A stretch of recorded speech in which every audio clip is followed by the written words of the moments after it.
We're fighting a battle. We're singing the same song, trying to find someone who cares as much as we do. We're climbing the ladder while we're sinking in this boat, trying to find someone who cares. Hello and welcome back to Oh Babble Scribbler, the strange podcast show about My Little Pony, fandoms, ponies and fandom ponies. Today I am joined by the Lost Narrator. Hi, Lost. Hi! I'm pleased to be here. If you people do not know who I am known for killing ponies. That is something that I do, because, yes. we will point out, not real ones. Fictional No, not ponies. real ones! Fictional, multicolored, pastel talking ponies. Yeah, because some people do believe that you do that kind of shit in real life. Those people scare me. That would actually legitimately think that I would do that. No. Yeah. Having met you in real life, you might just foul mouth the ponies, but you wouldn't actually go and take a knife. I would go up to a pony and cuss it out. And then it would look at you blankly like, stupid human. Exactly. But speaking of stabbing and things, today, Lost is joining me for a sort of Halloween-themed podcast because we are talking about Pinkamena and the Smiling Killer concept, which is something that Lost suggested months and months and months ago when we first started doing these podcasts, and we're only just getting to record it now, and we've made a special effort because it's Halloween. Yep, we put an effort for this because, you know, it's that time of the year where everything's spoopy, so that is a thing. Spoopy. Oh my god, that word! It's spoopy! It's totally spoopy. Spooky is a perfectly serviceable word. We don't need spoopy. No, it's spoopy. It's 3 spoopy 5 me. Oh, God. Getting back to the topic at hand. Pinkamena. Right. I'm going to leave you to explain who she is because you did a reading of the fic that she came from. So you want to field this one? Pinkamena, in all of her glory, is pretty much the first incarnation of her is found in Cupcakes, which was written by Sergeant Sprinkles. Sergeant Sprinkles, yes. That's who wrote it. That variation of Pinkamena is actually not a deflated mane, which is what a lot of people are known for seeing her as. She has, her mane's all poofy. She's bright, she's happy, and she's killing ponies. She is not the Pinkamena that whenever you hear that word, that's associated with her. The Pinkamena that most people that register her as, it's a deflated mane, her colors look muted. Yeah, she's just not as vibrant as what she normally is when she is just normal Pinky. Pinkamena there are 2 variations to that. Obviously, there's the Cupcakes version, but then what's funny, what most people don't realize, is that Cupcakes was written before the airing of, what is it? It's Party of One, right? One.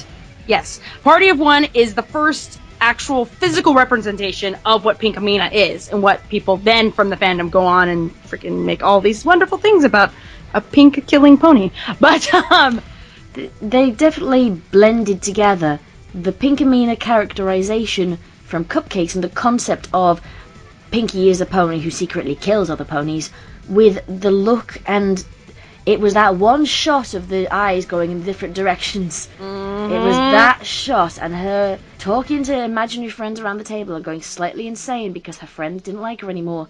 And people took that visual representation and Cupcake's characterization and made a meme character. And then she's just become a staple within the fandom. Especially around this time of year, people expect stuff to come out with Pinkamena. Like that, it's just... That's her thing. Yeah, she's 2 spoopy 5 me. She is 2 spoopy. No, it's 3 spoopy 5 me. I am bad at memes, okay?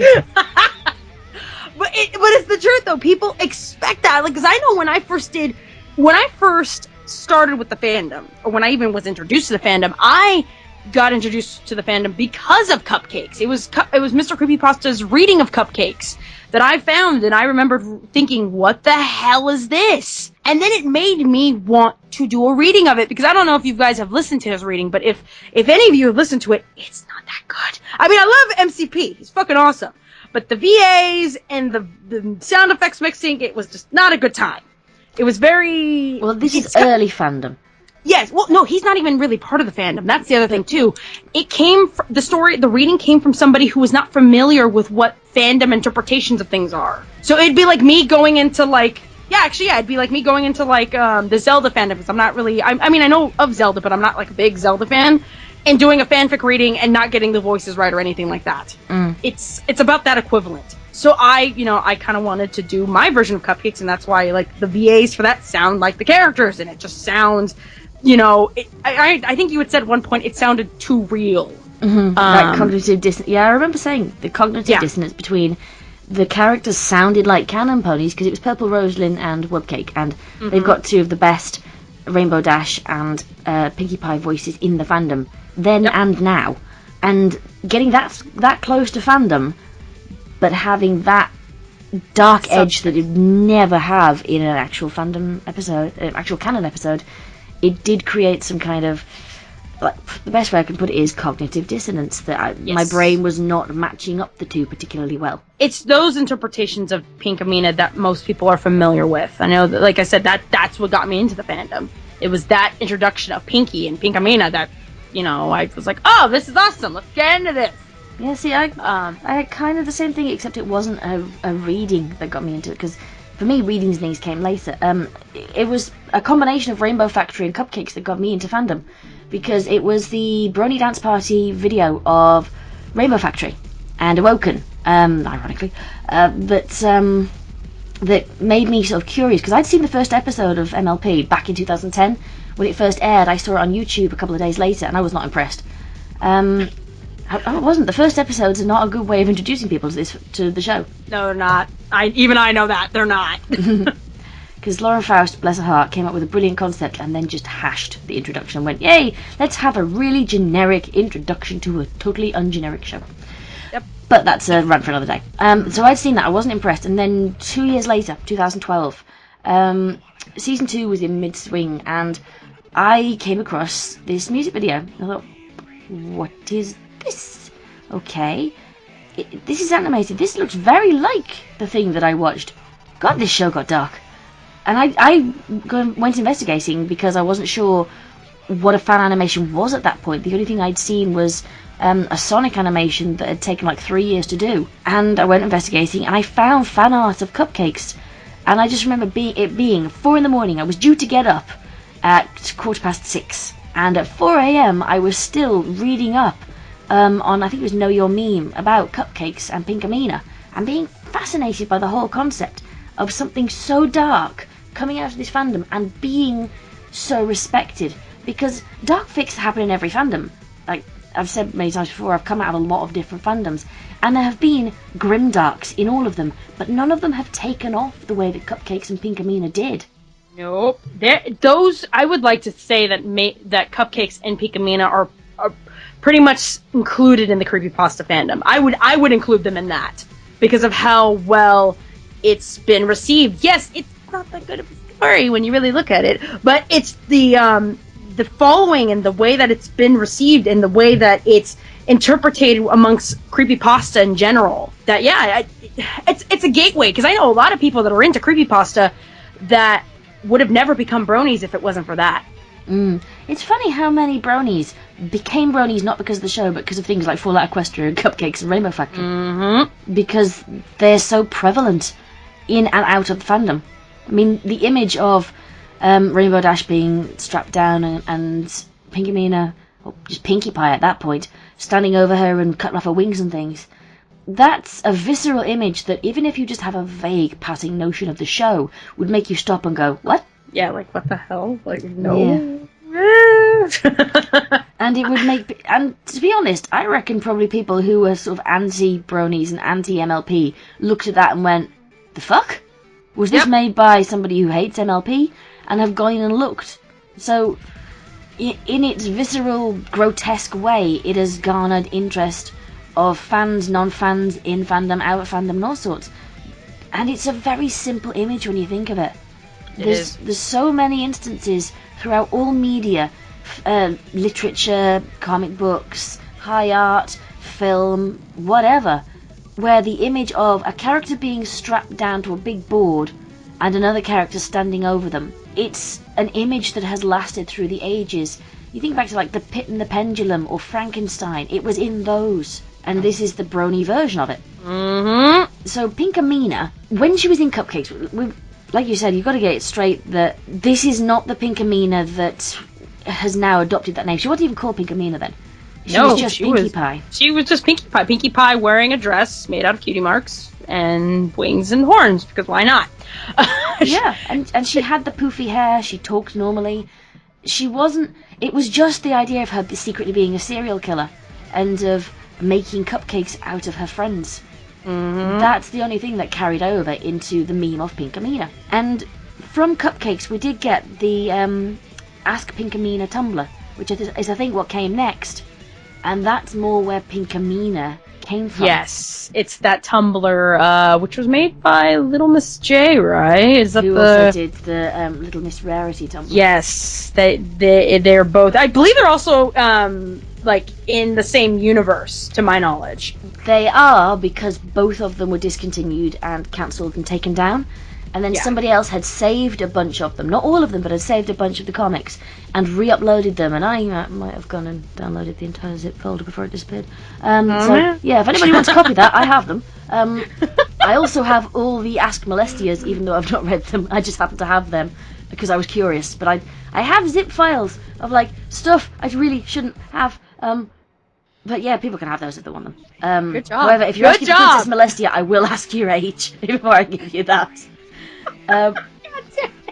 But yeah, actually I will ask you your age about Pinkamena as well, because there's one scene! Oh, I know exactly. Scene. You know which one, where somebody says, "How are you?" and she just kind of looks and goes, "Right, how are you?"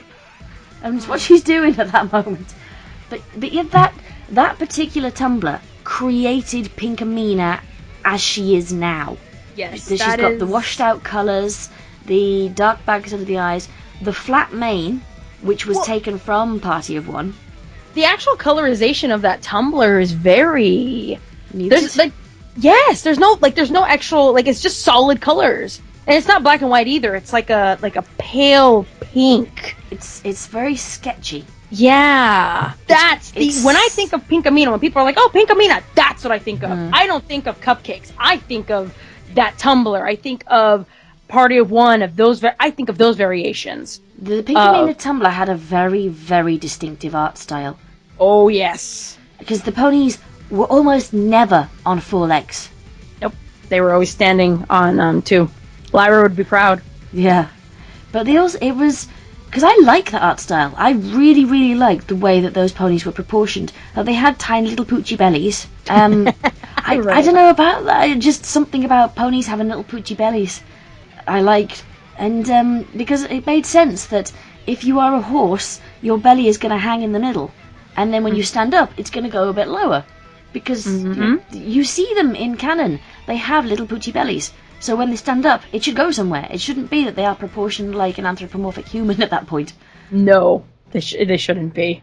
And in that art style, they have elongated limbs with slightly larger hooves and a long neck with a sort of squashed, flatter head. I'm making it sound worse than it actually was. It was kind of weirdly, beautifully grotesque. No, it was. To be honest, that was probably some of my favorite art styles, or art to come out of the fandom from that Tumblr alone, because of the way that just the use of shadows and the way that I'm just thinking of particular images in my head, and the way that the eyes would stand out. She almost looked dead in certain parts, but you knew she wasn't. The eyes, what that reminded me of is the way that Japanese manga and Korean manhwa are drawn. Yes. It was sort of that what's it called? It was called When They Cry in English, and I can't remember what it's called. Oh no, I know what you're talking about. And there's a particular style of the characters. It was a very simple art style, but when the characters were going insane, the entire iris would shrink and small lines would appear around the eyes and they would look insane. And it was just the two little changes and the entire character therefore looked insane. And it was the same kind of thing with Pinkamena, that the way that the whole eye, the entire iris and pupil would grow and shrink they do it a little bit in canon as well, but it was very distinctive in this comic because of the muted colour scheme, that you had to concentrate on what the line work was doing. And then you had Little Miss Rarity. Oh God, that. Yeah. That's a different topic for. Yep. If anybody likes Ask Pinkamena Diane Pie, your mileage may vary on My Little Rarity, because it's a whole different thing. It's the same art style, and I got fooled because in the same zip file that I had was Pinkamena and some stuff from My Little Rarity, which was the crossover when Rarity started to be fascinated with Pinkamena because Pinkamena had gone missing after she'd kidnapped Fluttershy. And yeah, it went in places I wasn't expecting. And to be perfectly honest, I've got a pretty high threshold for weird shit. Even I was pushed to my limit by the stuff in that one. There's one particular comic that was just Rarity's feet, just her back legs. And to be honest, it was the most disturbing thing I've ever seen in this fandom, was that 1 3-panel comic. I remember what happened. Yeah, I can see why. Yeah, that particular... I remember why. Those 3 panels. Like, I've written shit that's worse than that, but that went in a completely different direction than the shit that I've written. I mean, you've read some of the worst shit I've written. Oh yeah, no, I know. Yeah, the rest of you lot will find out next year, but she knows already. I know. But yeah. So Pinkamena, very much into gore with a little bit of weird kinky shit in there. My Little Rarity, it's pretty much all kinky shit. So if you're gonna look for that, you have to have a high threshold for that kind of thing. There's tons of kinky shit. It really is. Oh my god, that's all it was. That and erotic cutting. Oh my god, that. Yeah, that's what I mean when I say that. Your mileage may vary on whether or not you can tolerate My Little Rarity if you got into it via Pinkamena. I mean, they're still amazing. Like, when I think of, like, grimdark shit to come from the fandom, those are 2 big icons that I think of. Oh, yes, because the characters themselves have maintained, considering that the author took them down in 2011. And they're still around. Like, and the characters themselves are still around. My Little Rarity pops up every now and then. Not as much as Pinkamena, but she does pop up in fan art now and then. Oh, yeah. Oof. We've kind of gone off topic a bit. Oh, wait, we always do that. You know this. Yeah. I know this. You know this. You know this is going to happen. But to drag the conversational topic back on point, Pinkamena, as we know her now, with the deflated mane, the muted colours, and the sad way of talking, came from that Tumblr. And it was like an evolution of the Pinkie Pie and Cupcakes into the Pinkamena that we know today. But the smiling killer concept went with her. And before we move on, I'd like us just to talk about this smiling killer concept, because it's not limited to pony fandom, but it's definitely embodied by Pinkamena. Oh yeah. So whenever I think of the smiling killer, I think of the Joker. That's what I think of whenever I hear that concept thrown out. Not necessarily. Oh, I mean, like Pinkamena, obviously within the fandom itself, within MLP. Yes, but when I hear the concept of a smiling killer, I think of the Joker. Like, yeah. And it's funny too, because a lot of within the fandom interpretations of Pinkamena, and like if any of you are familiar with Batman type of things and lore of Joker, they kind of go hand in hand. They do. Actually, yeah, I can see that Pinkamena is kind of like a female Joker. And depending on your interpretation, Scootaloo is her Harley Quinn. Oh my god, yeah. I was like, wait, yeah. Well, because actually that's the other thing too, because in Cupcakes, the shock ending, which I don't know if it was written specifically from Sergeant Sprinkles or someone else wrote it and it got attached onto the story, but Apple Bloom is actually her actual understudy, but in the Tumblr, it's Scootaloo. And there's some dodgy stuff going on there. Yeah, really dodgy. That Tumblr. Oh, that Tumblr, just a whole clusterfuck. That's the best way to describe it. Well, the whole idea of a smiling killer concept is a bit of a clusterfuck, because it's that idea that the worst thing that one character can do to another is to take their life. I mean, that's one of the reasons Grimdark exists, is this fear we all have of death and of how we're going to go. And Grimdark kind of plays on that fear and makes it something vaguely entertaining of the worst ways you can think to go, the goriest, most out there ways. I mean, that's how Rainbow Factory went. You know, you're going to get twisted into different shapes and then dropped into a machine that's effectively a big meat grinder. Yep. That's completely over the top and out there, but it's become so popular because of that. Having yourself carved up while you're still alive, electrocuted to stay awake, and then your organs pulled out while you're still conscious. I mean, nobody would be conscious or even alive at that stage, but Cupcakes did it. Yep. And it's that's a big fear. But more disturbing is the fact that whoever's doing it is very clearly enjoying it, and is smiling as they kill you. That's a major fear a lot of people have. Because, like, within just ourselves, you would think that, like, okay, like, I'm not saying that you should put yourself in that type of a situation, but I would like to think that within the human mind, one would not do something like that and be happy while doing it. Like, a sane fucking person would not be giggling and laughing and smiling and enjoying every fucking minute of it. No. Usually when I think of murdering or things like that, or, like, you know, criminals or, you know, things of those nature, most of the time it's done out of anger. Yeah. It's not it's done negative out of emotions. Yeah, which, I mean, it's a negative emotion, not a positive one. Like, you know, there have been reports of people when they do murder someone, you can hear them fucking laughing because they've obviously snapped. But there's a difference between hysterical laughter and laughter of enjoyment. Exactly. And that's the difference, is that with Pinkamena, she's not hysterical. She's very calculated. Yes, she's still calculated, she's still there, she's fucking psychotic, but she's not insane. I mean, no, I wouldn't say she's insane. She's not hysterical or insane. She is there. She knows what she's doing. She just doesn't see a problem with it, and that's one of the major draws of the character, I think, for a lot of people, is that she's not like Rainbow Dash in Rainbow Factory, where Rainbow Dash has clearly snapped by the end of that story, and she's acting out of madness. I can't remember the actual wording Rarity used, but I'm fairly certain that the word mad was used somewhere in there. Yes, mad is used in that. The way that Rainbow Dash is characterized in that story is, her mental capacity has snapped. She's not the Rainbow Dash that everybody knows. She really isn't in that story. But that's another story for another day. Anyway. But Pinkamena is completely corpus mentis. She knows what she's doing. She has calculated everything that she's doing to the iota, and she is carrying out what she's decided to do. And she doesn't hesitate.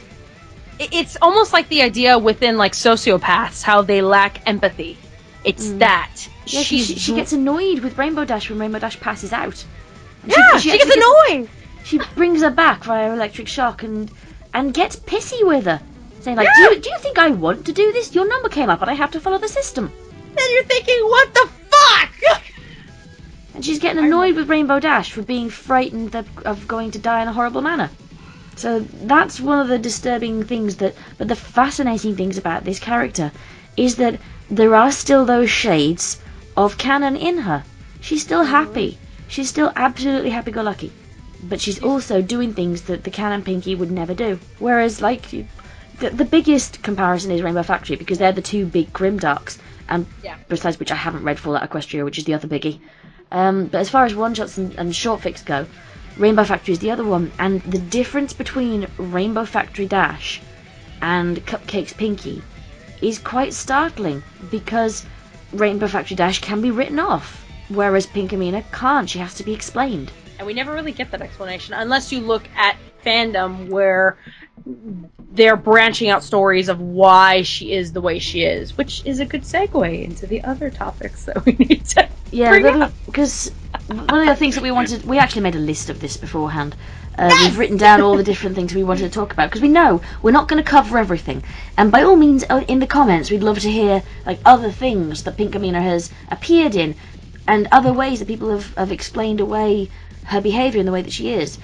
But there are other ways that this has turned up in the fandom, and it's almost like the way that canon has holes in it that fandom fills in. Cupcakes caught people's imaginations, but there were so many inexplicable things that fandom felt like they had to fill it in. And that's where we get things like Silent Ponyville. That one is actually probably my favorite variation of how the Cupcakes trope, actually, I would call it a trope, because fuck it is, and how it's used within Silent Ponyville. Because, spoilers, because why the fuck not? Gutiuserenade really should be out by now. Yeah, by now it should be out. But within Silent Ponyville, it's the Pinkamena concept, the smiling killer, it's an inner demon she has that she has to confront within Silent Ponyville itself. And it's a repressed childhood memory that's been given form in her head. Yes. Because the whole concept for Silent Ponyville is that, because I've not played the Silent Ponyville game, so you're going to have to correct me on this, but isn't it that Silent Ponyville is a physical manifestation of an internal struggle? Silent Hill is, yes. Yeah. So Silent Ponyville. Sorry, I'm so used to Silent Ponyville. I've never actually played Silent Hill. You're fine. Trust me, I did the same thing too because I'm like, it's too many freaking silent stuff. The silent something ills. The Silent Ponyville one then is Pinky confronting her inner anguish in this Silent Hill thing. Yeah, because that's the whole idea with the Silent Hill lore, and because there's actually two different variations of it. One is when it comes to the occult and stuff like that, but that's not what we're talking about. We're talking about the idea that people are called to Silent Hill to deal with something that they have repressed, and it's usually something they've done something really, really bad that they've done, or something traumatic that they've had to deal with or face, and that's pretty much what's going on in Silent Ponyville, is that Pinky is being forced to deal with emotions or an event that she's repressed, but it's manifested in the smiling killer, Cupcakes Pinkamena, and that's what comes up in the story, where there's a scene where she's literally talking to the Pinky that we, are accustomed to within canon, is talking to Cupcakes Pinky.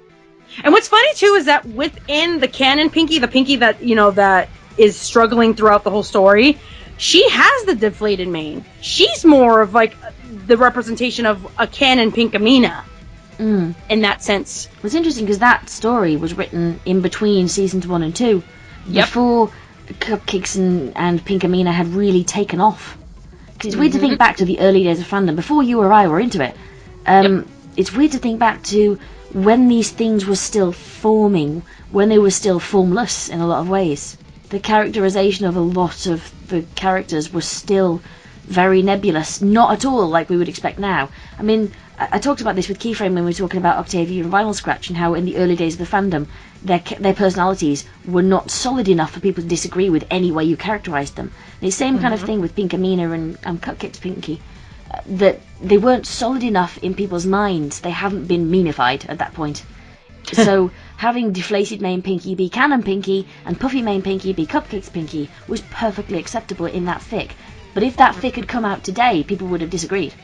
Oh, people would have had hissy fits. Because now it goes against the grain. It's like, this is what fanon has accepted, so this is what you have to do. Yep. I'll admit now, and I'm probably going to get some hate for this, I love what fanon does most of the time, but I really, really hate the way that people will jump on an author for doing something that doesn't follow what fanon has decided it likes, for doing something different with a character. Oh no, I am completely on board with you for that, so they'll be mad at me too. Well, I'm just reminded, because I listened the other day when I was doing some paperwork, and I needed something to listen to that I could zone in and out of, so I put on the heroic review of Puppet to Her Fame, and there's a whole chunk of that where a couple of people were disagreeing with the way Octavia was characterised, and thinking, it's not that someone's disagreed with fanon, it's not that someone's disagreed with canon there, they're disagreeing with fanon. And it's the same kind of thing with Pinkamena, that it doesn't matter how somebody writes or rewrites the character, because she's not real. She's not from the show. You can do what you like with her. That's the whole point. Like, and I feel like people forget that's the whole point within being creative within the fandom, is that you should be able to take your own liberties when it comes to fandom characters. Now, when it's, when you're actually trying to write something about the main six that are, within canon territory, yes, I can understand you. You kind of need to follow some rules there. But which is why Rainbow Factory Dash kind of rankles a bit. Oh, yep, which is, that's another story for another day. Yeah, I keep hinting at this because I know you're going to talk about it at some point in your own channel. So I'm getting in early with your rants. Boom! Actually, maybe I'll do a rant on it. Oh, man! Dibs on talking about that one. If Oh, I am man! going through Awoken this month, then I am fucking getting in on that chat. It's just, but it's that. It's the idea that it's okay to kind of go outside of things that have not been established. God fucking forbid we try to, Do something go original. out. Yes, do something original because people get so pissy. Like, I remember when the idea of Vinyl being introduced that she may talk in this episode, and everyone flipped their shit because everyone's just like, oh my god, she's gonna talk, and if it's not no acting, it's the end of the fucking world, and da-da-da. Just, those things don't matter. They shouldn't. Because they're still the same characters that you love. Let me get off my soapbox. But that sort of brings in the idea that Pinkamena, when people do new and interesting stuff with the character, it can go one of two ways with people's reactions. Either they can be 100% behind it and going, wow, this is new and fresh and interesting. Or they can do what they usually do, and that is, this isn't what I wanted. I was not expecting this. Which apparently bronies now sound like Bubbles from the Powerpuff Girls. I was gonna say, they all sound like Bubbles now. I love that. This isn't what I was expecting. Oh man, I could probably try and do a Buttercup, but no, we're not gonna do that. We're not going to do that. We're not gonna do that right Because now. to be perfectly honest, Isla Monty already did that in was it Double Rainbow? And she did it better. Yep. So, but the other thing, the reason I'm trying desperately to sort of segue this into, there's a series called Discorded Ponies and Reharmonized Ponies, which we talked about this earlier today, didn't we? Mm-hmm. And there's a Pinkamena in that series, and the author does something really different with her that I really like. But I saw some feedback from other people on this, and they really didn't like it. Because in that one, it kind of follows what Silent Ponyville did, in that Pinkamena is a figment in Pinkie Pie's head. But in this one, Pinkamena is kind of a protective force. That she is the embodiment of Pinkie's fears and depressions and dread and her negative emotions. And Pinkamena is the representation of that. And whenever Pinkie Pie runs across a situation in real life that makes her feel that way, she passes those emotions on to Pinkamena to handle them and to absorb them so that Pinkie Pie doesn't have to. And it's the idea that inside Pinkie Pie has fragmented herself into different versions. So she has like this childlike version of herself, and there's one who's just called Pinkie, and there's one called Diane, who's the embodiment of her regret that she left the rock farm and the fact that she loved the rock farm and was going to miss it, but she didn't want to think about that. So she broke that part of her personality off and stored it away. So it still existed inside her, but she didn't have to think about it. You're almost describing multiple personality disorder. Yeah, and it's never said in this, but it certainly sounds like that. And the reason I wouldn't say it completely is because of, I'm not going to spoil it, but what happens at the end of that episode kind of negates how multiple personality disorder can be dealt with. Because it's Magical World of Ponies. But in that one, Pinkamena is trying to protect Pinkie Pie, and by trying to rejoin with her, by saying, you've got to rejoin with me because I can't handle the negative emotions from what happened with Discord. Because in this series, the Discord situation turned out very differently, and it was much darker because it was written before Discord became a part of canon, like as a friendly force. And he was very much the villain in this and did terrible things to the main six and terrible things to the world. The Reharmonized Pony series is the sequel series to Discorded Ponies, and it shows them dealing with what happened, and it's very well written. It's one of my favourite series, and I would recommend anybody to go and listen to it. But this episode was especially good because it did something new with Pinkamena. And Pinkamena is the sensible part of Pinkie's personality, and it keeps telling her, I know you hate me. I know you don't want to experience what I am holding, but for your own sake, you need to. Life can't just be one big party. And it's this other Pinkie, who's called Angry Pie, who is Pinkie's anger and resentment over what happened with Discord, and her anger towards him. She can't deal with how potent it is, so she's separated it off, but this one has become sentient and wants to be the dominant personality. And Pinkamena is trying desperately to make Pinkie realise, if you separate yourself off, you will break. But if you become a whole person again and accept that there are emotions that are unpleasant, but that they are part of you, you will be a better pony. And I loved that idea of Pinkamena still having the deflated mane, still being all about fear and all about this repressed urge for violence, but also being a weird force for good. Which, as weird as this sounds, that actually makes sense, considering how she's portrayed in Party of One. That actually does make sense. Because think about it, the whole reason why she goes through that is because of the fear that she has when she thinks that her friends have forgotten about her. Yeah. That makes a lot of fucking sense compared to murderous, killing Tumblr Pinky. You know? I mean, murderous killing Tumblr Pinky has her place.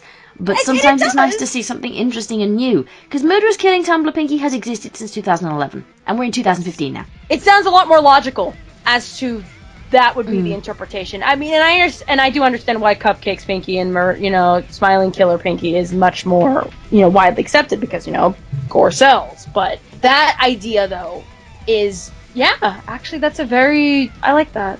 I do. I agree. Endorsement from the Grimdark Queen to go and listen to reharmonized ponies. Yes, you got an endorsement from me. That's a legit thing. I'll have to make you a little stamp to put on things. This is Lost Narrator approved. Is it just like my cutie mark and me shouting at it or something? Well, I don't know what's the pony equivalent of a thumbs up. Like looking at a hoof. No thumbs. I could just see a hoof out. She's like, and Lyra in the background going, "This is why we need hands. We need hands." God damn it. You can't do thumbs without thumbs. Was there? Well, there are other variations of the smiling killer rather than the Pinkamena concept. Well, I was thinking Smile HD. Yeah, that was the one. Yes, you know what I'm thinking of. Smile HD. You want to explain? Because I talked for a while about Reharmonized Ponies. You want to explain what Smile HD is to those people out there? It is probably the best animation to come out of this fandom. Certainly the most graphic. It is. That's why it's the best. If any of you have not seen Smile HD, you want to see it. You owe yourself to go fucking see it, especially in this month. You have to see it. Because pretty much what it is, it's Pinky, the Smile song, but a remix of it. I forget who did the remix for that video. I don't remember, but it's a remix version of Smile. We'll link the video in the description below, so you can go and watch this. Yes. But it's pretty much Pinky going through, because apparently they're having, the main six minus Pinky are having a little picnic. And Pinky's running up to them all cheery and happy and everything. And then all of a sudden, Pinky just wrecks shit. She kicks Twilight's head off. Yeah, oh, that was the best. She literally does. She, kicks it off. She punches Rarity in the head so hard that her brain splatters out of her ears. And she caves in Rarity's face with her hoof. And then she pins Applejack against a tree and starts punching the shit out of her. Yep, and then doesn't she While that's going on, Rainbow Dash is flying past, and as I like to think of it, the Apple Dash portion for Rainbow Dash goes, "What the fuck, no?" Oh, you would fucking say that. You would! Well, she has to have seen what happened to Twilight and Rarity first, but she doesn't step in until Applejack's getting the shit knocked out of her. Applejack and Rarity are sitting next to each other in that animation. Did you see Applejack trying to save Rarity? Actually, no. She laughed at her. Damn it! I forgot about that. She did. Whereas Rainbow Dash tries to save Applejack. Son of a bitch. And looks really quite upset when she dies. Now I'm a little sad now. Yeah, because Smile HD was secretly Apple Dash and you never realised. Ha! Best pairing. No! Well, best main six pairing prevails, because best pairing is actually Octoscratch. Whatever. Yeah, so Rainbow Dash comes in. Doesn't she flying kicks? She flying kicks in. But then, doesn't one of them get, sunbeamed to, Yeah, because in Smile HD, apropos of nothing, with no explanation, because there is no explanation for this other than Pinkie Pie is secretly a smiling killer. Pinkie Pie has Dragon Ball Z powers, let's put it as simply as that. She can do a Kamehameha. And she does that! I know, I remember that. Oh my god. Because, she's kicked in the face by Rainbow Dash, and you can, see this little counter inside her brain going normal, angry, insane! And she sort of powers up, and while she's surrounded by the Dragon Ball Z yellow line of whooshiness, she unleashes a Kamehameha. Rainbow Dash jumps out of the way, But Applejack can't because she had the shit kicked out of her, and she's Yep. incinerated by this thing along with half the landscape. It's fucking... But do you remember what happened to Rainbow Dash next? Go on, what happened? I almost don't want to spoil it. I want them to go fucking see it. We're going to assume spoilers from here onwards. You need to have watched this. If you're going to listen any further, you have to have at least watched Smile HD. Go on. Oh, god There we damn go. it. They've been warned now. They've been warned. I love it. I love how we're finally fucking warning them. God damn If you click on a video called Pinkamena and the Smiling Killer Concept, and it's featuring you and I, and it's a podcast, so there's no bleeps for any of the swearing, I think by this point they've probably worked out that this is not something for children. No, I would like to think that they would know this, but I just... Oh my god. There's even a warning on the start of this video saying, warning. It can't get much clearer than that. We could do that. Why not? I do a warning on all the podcasts. Oh, It's just god, usually a warning for swearing, and this time I'm going to warn for swearing and gore. Because gore! Okay, so, Rainbow Dash... Doesn't she, like, jump on her, and then her guts come out of her fucking mouth? Yep.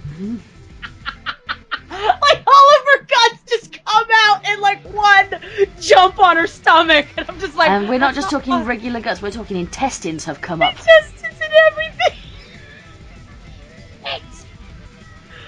And they look so cutesy too in it. Like, yeah, it's that's just, the thing. Pinky just looks.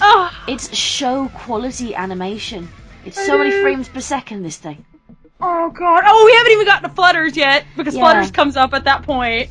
Yeah, because Fluttershy is the last pony standing, and she's just watching what's just happened because she's just appeared on the scene. And he's going, "Oh my god!" And Pinkie Pie tries and hits Fluttershy. But what happened then? Flutters becomes fucking... Secret badass. Yep. As much of a fucking... I don't like her, but, you know, whatever. What are you gonna do?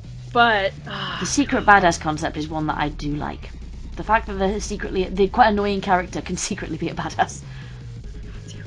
Well, it wasn't even that. Like, towards the end, like, she does... Like, obviously, Pinkie does fucking wreck shit at the end. But for a while there, you think Fluttershy is going to win. You actually think that because of the way that they're fighting. It's like it's like Vegeta and Goku going at it. It really is. Yeah, it is. But even Fluttershy's expression, because at one point you've got a point of view shot from Pinkie's perspective, and Fluttershy is punching what seems to be the camera, and this expression on her face is pure Vegeta. Oh my god. Except that then what does Pinkie do? She uses her fourth wall powers to... grab the fucking... what is it? Subtitles. The subtitles of the fucking song to beat the shit out of Flutters with them. Yeah, because you can't beat somebody who's got fourth wall powers. And then the final thing, she does the biggest Kamehameha ever and blows the planet. Well, it's not even that. It flashes between that and Pinkie, and Flutters is getting, like, oh my god, fried. She's getting fried to death. Yeah, you do actually see her burn, and the burns are probably the most... Considering Rainbow Dash's guts came out of her mouth and Ray's brains are on the floor, the burning Fluttershy is probably the worst image. Oh yeah, easily, just because of how grotesque it is. Like, it's just... that animation. I think it's because the burns look realistic, whereas the others are too unrealistic to be taken seriously. It's just... There's one bit of that video that kind of sticks with you, and that's the moment Pinkie loses her smile. Yep, because she starts crying. Yeah, it's just before Fluttershy comes out as Secret Badass. There is the slow moment of the song where Pinkie is just looking at the sky. We have a very odd crotch shot. I have no idea why they used that camera angle when they under the moving moment. But Pinkie's smile... Yeah, it's this weird low to high shot from her feet upwards to her face. But the only thing you're thinking is, crotch, crotch, crotch, crotch, crotch. Get off this camera angle, please. Just, no, not that oh, God. But we have Pinkie's smile starts to fade and she starts to cry. And you suddenly start thinking, okay, yeah, it's been really quite weird up to this point, but why is she doing this? And that's the only moment where you start to think, why? Why? What's going on? Is she regretting what she's done? If she's regretting it, why has she done it? Because she's still smiling again for the rest of the video. It's just that one moment of, the fuck? What? What's going on here? And that's always something that stuck out in my head with that animation, is the fact that you think, because unfortunately, within the way that the fandom has interpreted. Wow, I can't words. Fuck. It's potatoes. You've got interpretated. Interpretator totted. It's the way that the fandom takes the smiling killer, because in Cupcakes she doesn't regret anything. There's no tears. There's no a moment of like fluttering like remorse. But in Smile HD, you get that for that split fucking second before she just goes to town on everyone else. and again, that's like somebody doing something different with the Pinkamena concept. Like, oh, Pinkamena could regret. Those are the things that stick up more in my head. Yes, Cupcakes is still it's pretty cool, whatever. But it's a very like, if it wasn't for the way that like with my reading and like all the animations of Cupcakes, it wouldn't stick out in people's heads if it wasn't for that. It's just shock value. There's nothing there when it comes to characterization of... It's like I said, it's cognitive dissonance. That's the major appeal of a lot of Grimdark. But that moment. Was there anything else that we needed to touch on? Well, we can't really talk about Cupcakes without talking about Rocket to Insanity. Yes. Do you want to explain that one, since you are RD voice? Rocket to Insanity. I've actually gotten a lot of requests for that story, and I would do a reading of it, but it's not that well written. Like, Plus, Vannamelon already did one, and it was kind of... Yeah, that was very well done. Oh, yeah. Rocket to Insanity is pretty much a sequel to Cupcakes, and it is... Is it written by the same person? No, it's written by somebody else. I forget who it's written by, but it is written by somebody else. And it's not... that story is not very... At least with Cupcakes, what was it, the spag? Is that what you call it? Spelling, punctuation, and grammar. Yes. That is at least intact in Cupcakes. Rocket to Insanity, that doesn't exist. So, but it's the idea that Rainbow Dash wakes up from a dream, and it pretty much implies that Cupcakes is a dream that Rainbow Dash is having, a recurring dream. And she is to the point where she's not functioning anymore. She's not sleeping. She's not, interacting with her friends. And she's avoiding Pinky because she genuinely thinks that, it's traumatized her. It's affected her so badly. And it ends up with her, I don't exactly remember how she gets there, but she gets to Sugar Cube Corner. And, because Pinky invited her. Pinky invited her to go to Sugar Cube Corner. So she went. And Pinky gives her a cupcake. And Rainbow Dash loses her shit. And then proceeds to stab her to death. Because why not? And that is Rocket to Insanity. That's pretty much it. It's not... It's a knee-jerk reaction from Rainbow Dash fans over Cupcakes. Yep, it is. It really is a knee-jerk reaction. I'm just like... I'm curious as to why... Because there have been a lot of sequels to Cupcakes. A lot. But the only ones that stick out in my mind are the Cupcakes Chronicles, which is basically an excuse to have lots of Apple Dash proms, and Rocket to Insanity, which I didn't even realise that one existed until you told me about it, and then I heard Vannamelon's version of it, and I just wonder why that one rose to such prominence when it's really short, it is just a knee-jerk response, and it's not well written. No, it's not. There's also a sequel to that, Rocket to Insanity, where apparently... Yes, there is, where the ending is rewritten because instead of Rainbow Dash does stab Pinky, proceeds to try and kill her, but then I guess Rainbow Dash snaps out of it and she just realizes that she's doing something wrong, and then she decides to go get help, and then there's a scene with them all in the hospital, and like Applejack like apparently slaps her because she's just like, how fucking dare you? It's so awkward. This time on Days of Our Ponies. It really is. It was like a fucking soap opera reaction to that. Except then it just sounded like Princess Celestia. This time on Little Ponies, Rainbow Dash stabs Pinkie Pie. God damn it. When it comes to Cupcake sequels, there's not that many good ones.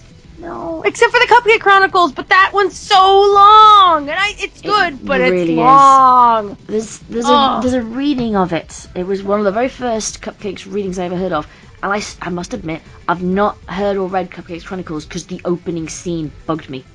It's like, we're at the very end, because it's worth telling people about the opening scenes, because this will tell them whether or not they've got the stamina to go through this, because it's a long fic to get to some Apple Dash.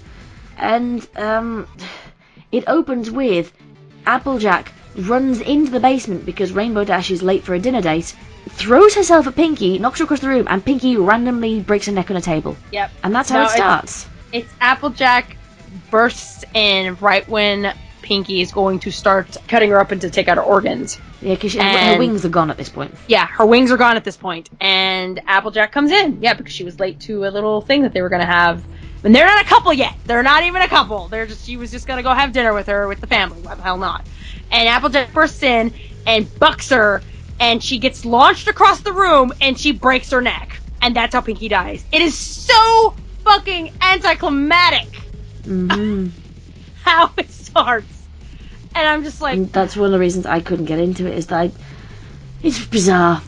Regarding a story about a small pink pastel pony cutting up a small blue pastel pony, my suspension of disbelief could not handle somebody breaking their neck on a table randomly. Nope.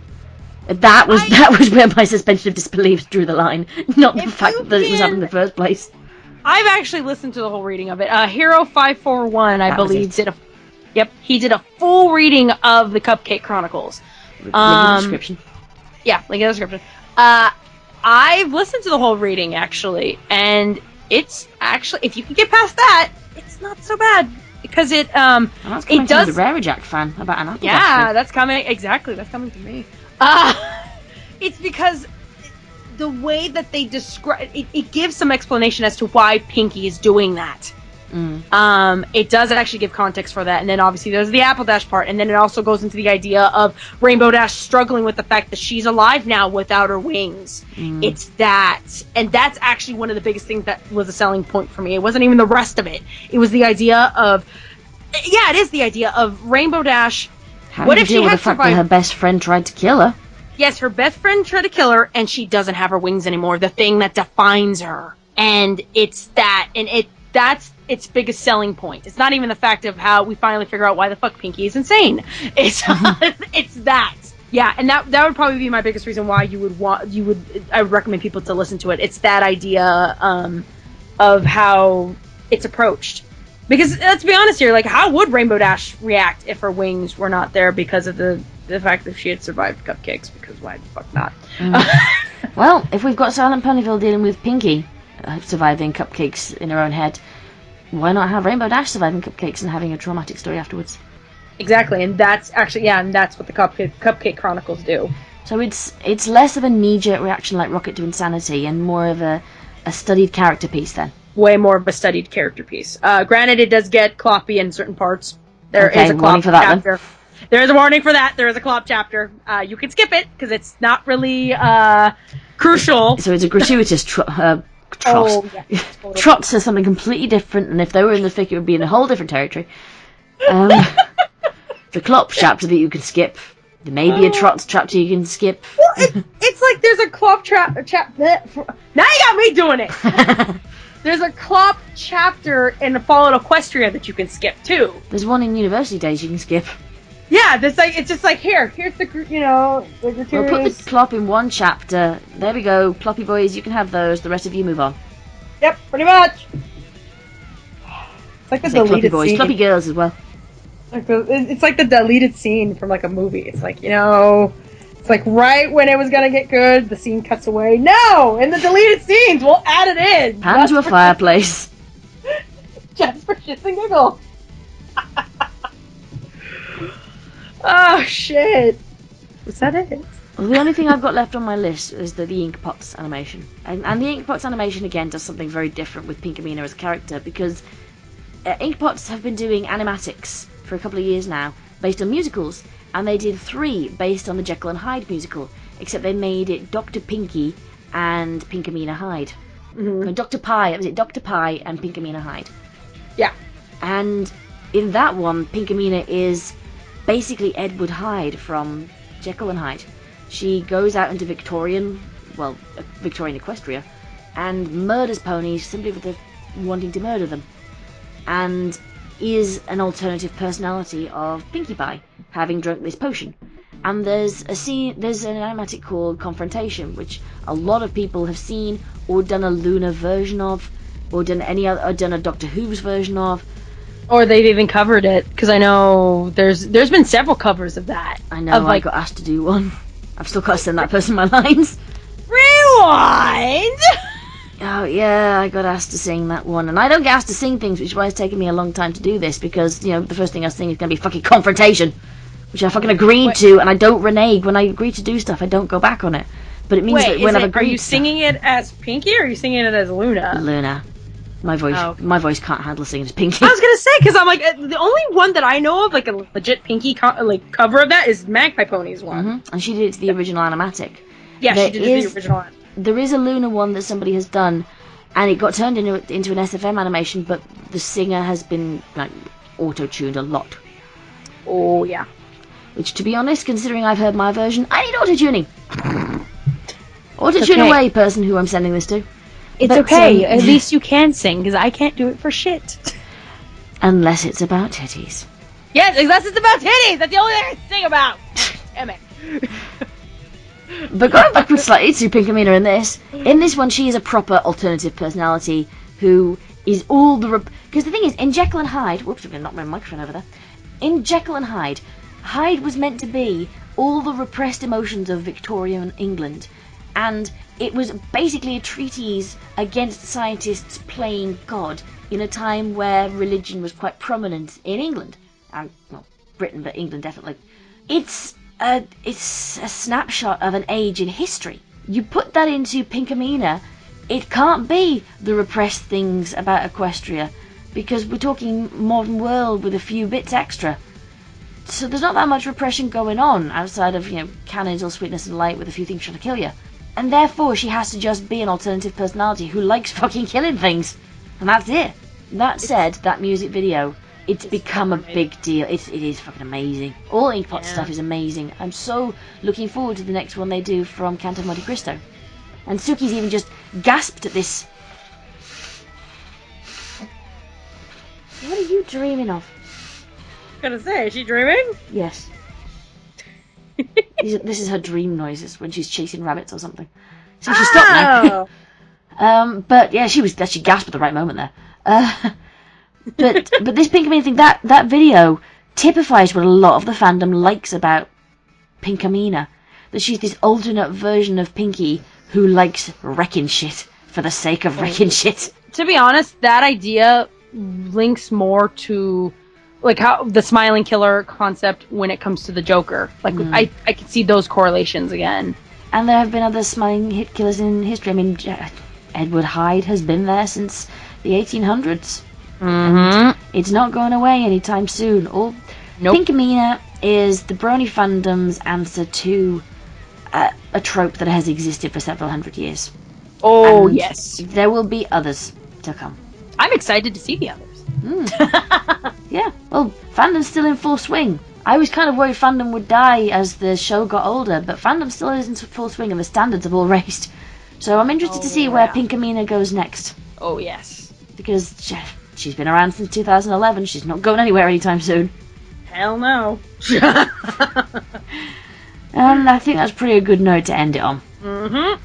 Right, so this has been Babble Scribbler talking about Pinkamena and the Smiling Killer concept with the Lost Narrator. Bye. Bye, everybody.